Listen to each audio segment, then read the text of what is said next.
Venerable Longpo, I would like to ask how we can keep the 5 precepts correctly. My blessings to you. It is easy to remember that the right method for keeping the precepts requires determination. You cannot be counted as keeping the precepts without this determination. If you demonstrate determination, you will not commit a transgression. When we are in a position to transgress, we do not transgress because of our determination to keep the precepts. This is truly keeping the precepts. Why do we need to have determination? When we show determination not to kill, we still do not kill, even when our lives are in danger. Even when we are about to lose everything, we do not steal. Even when we have the chance to satisfy our lust, we do not engage in extramarital sex. Even when our situation is dire, we do not lie or speak falsehoods. Even when our emotions are intense, we do not drink alcoholic beverages. Stop consuming all types of alcoholic beverages and addictive drugs. There is no more to say. If someone holds a knife against your throat or a gun against your head to make you transgress against the 5 precepts, even if you must die, do not commit this transgression. I must speak this way because many people misunderstand. Invite someone to the temple, and he will respond, "Why do I need to go to the temple? I didn't do anything bad. So if I didn't do anything bad, I am a good person." Oh, this is oh so dangerous. You must change your perspective. How do we know what qualities make a good person? People who show the determination to act virtuously are good people. There are bad people who do not act virtuously, who are indifferent and do not behave badly. People who simply do not act badly do not count as good people.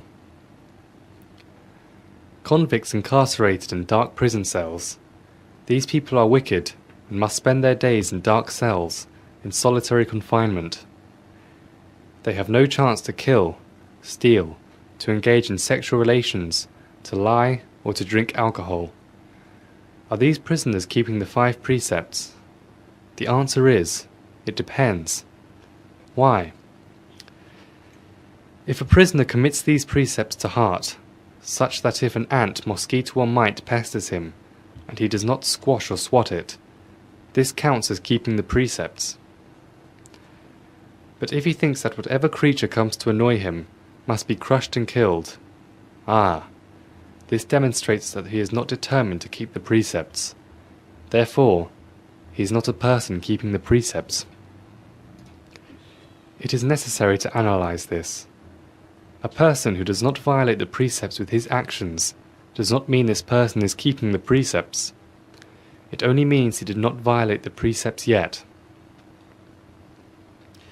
People who keep the precepts are those who are determined to keep the precepts. They do not violate the precepts in their actions and their speech. When an opportunity for breaking the precepts arise, they do not do so. This person is truly someone who keeps the precepts. This should be clear. Next, what strategy, what technique, what means will enable us to always maintain the precepts? I would like you to keep something in mind. If I use other people as an example, those are still just others. I will tell you about how I did it when I was a layman. At the time I was still a layman, I used an easy method. I took the effort to keep the precepts day by day. How did I do this? In the morning before I left my house, I placed my hands in a gesture of prayer around the Buddhist amulet I wore around my neck and chanted the triple gem 3 times. After this, I promised to the Buddhist amulet in my hand that under no circumstances would I violate the first precepts, Phrabhavanaviriyakhun. I will not kill even an ant or a mosquito. I promised the amulet in my clasped hands. Atinatanawerappmani. I promised that on that day I would not violate the second precept prohibiting theft. I did not make a promise for the following day, because it would not be good to make a promise, then be unable to keep it. I promised the next day that I would not violate the fourth precept, prohibiting speaking falsehoods. On that day, I would have to speak only the truth. I would not speak about anything untrue. To speak untruths about others would cause them harm, so it is better not to speak if the speech is false. This is unquestionably how it should be. The next day, I promised that I would not violate the fifth precept, prohibiting the consumptions of intoxicants, be it whiskey, or beer, or rice whiskey, any kind of alcohol. I would not have it. Tomorrow I could not predict. I made promises to myself each day. When I entered a day without violating the precepts, I felt pleased that I had overcome the obstacles for that day. One has to admit that the world today is hectic. There are many pressures upon us that can lead to violations of the precepts. But when we are determined to keep the precepts day by day, it does not feel like a burden. It erases the passage of the day.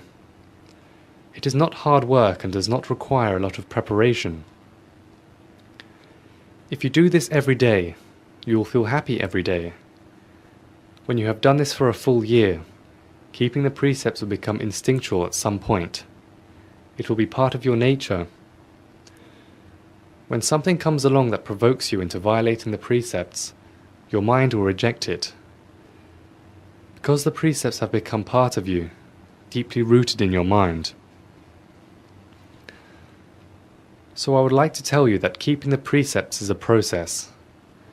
When you first start to keep the precepts, when a mosquito bites you, you react immediately by swatting it. But when your hand nears the mosquito, you realize that today you are keeping the precepts. Ah, I cannot kill this creature. It is like dipping a tamarind into sugar. The sweetness is on the outside, but the tamarind remains sour. It is like this at first, wobbling and unsure. But keep the precept for 1, 2, 3 months continuously. The sugar will start to saturate the tamarind. When you have practiced keeping the precepts for a year, when a mosquito bites you, you will consider the cycle of existence. If you remain in the cycle, you will still have the chance to mistreat each other. When you have eliminated the defilements, you will not encounter anything that will bring about such further mistreatment.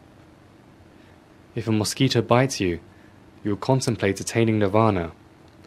Here, this is when the sugar infuses itself into the tamarind and makes it sweet. Therefore, keeping the precepts is not something you do on and off. It must become your life.